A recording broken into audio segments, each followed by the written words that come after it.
আমি জয়তী। আজ আমি আপনাদের বানিয়ে দেখাবো এগ তড়কা। এগ তড়কা বানাবার জন্য প্রথমে আমি 500 গ্রাম হালি মুগ নিয়েছি। হালি মুগটা আগের দিনে জলে ভিজিয়ে রেখেছি সারা রাত। এবার এই 500 গ্রাম হালি মুগটা প্রেসারের মধ্যে দিয়ে সিটি মেরে নেব 4-5টা। এইবারে প্রথমে আমি 5টা ডিম ভেজে নেব। কড়াইতে তেল বসিয়ে দিয়েছি, ডিমগুলো এবার ভেজে নেব।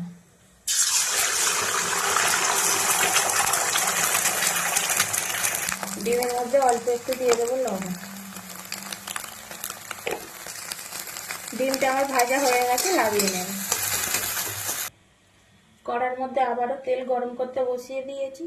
তেল গরম হয়ে গেলে দিয়ে দেবো পেঁয়াজ কুচি।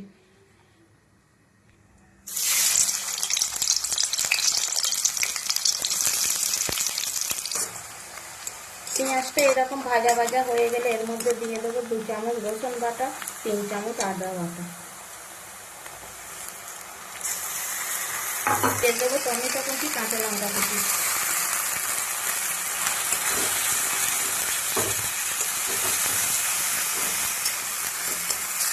দিয়ে দেবো 1 চামচ লবণ। দিয়ে দেবো 1 চামচ হলুদ গুঁড়ো, 1 চামচ লঙ্কা গুঁড়ো। যে যেমন ঝাল খান তেমন ঝালটা দেবেন। 1 চামচ ধনিয়া গুঁড়ো। সিদ্ধ করা কড়াইটা এবারে হাতার সাহায্যে একটু ম্যাশ করে নেব। এদিকে মশলাটা আমার ভালো করে কষানো হয়ে গেছে বন্ধুরা। মশলা থেকে তেল ছেড়ে দিয়েছে। এবার ওই কড়াইটা এর মধ্যে দিয়ে দেবো।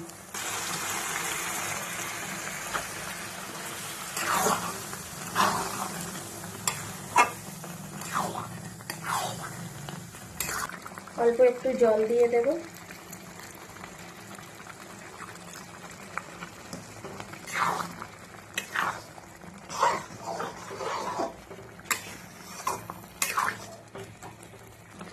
আবারও 1 চামচ লবণ দিয়ে দেব। লবণ খান তেমন দেবেন। ভেজে রাখা ডিমগুলো দিয়ে দেব।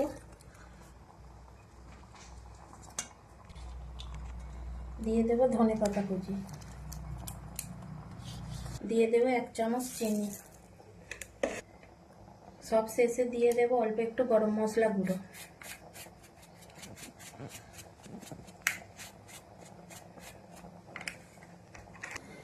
তড়কাটা আমার একদম রেডি হয়ে গেছে, এবার নামিয়ে নেব। এই এগ তড়কার রেসিপিটা যদি আপনাদের ভালো লাগে বন্ধুদের সঙ্গে অনেক অনেক শেয়ার করবেন এবং লাইক কমেন্ট করে আমাকে জানাবেন তড়কাটা কেমন হয়েছে। রেসিপিটা শেষ করছি বন্ধুরা। সবাই ভালো থাকবেন, সুস্থ থাকবেন। দেখা হবে অন্য একটা রান্না নিয়ে।